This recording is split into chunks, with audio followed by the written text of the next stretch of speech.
Welcome back to our channel. So today in this video we are going to discuss about how to create multi-user approvals for payout in Wise Business. So without wasting much of our time, let's get straight into the video.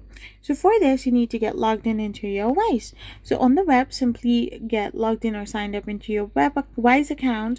Once you are logged in into your Wise account, click on the business name in the top right corner. Now you need to select your team members and payment approval.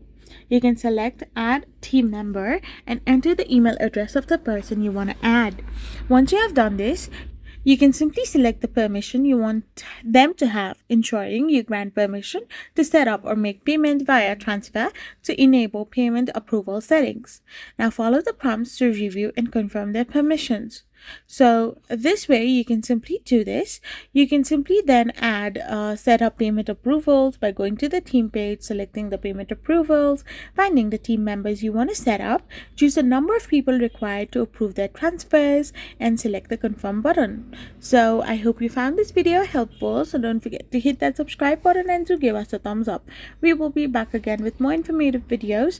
Thank you for watching and stay tuned for our next video.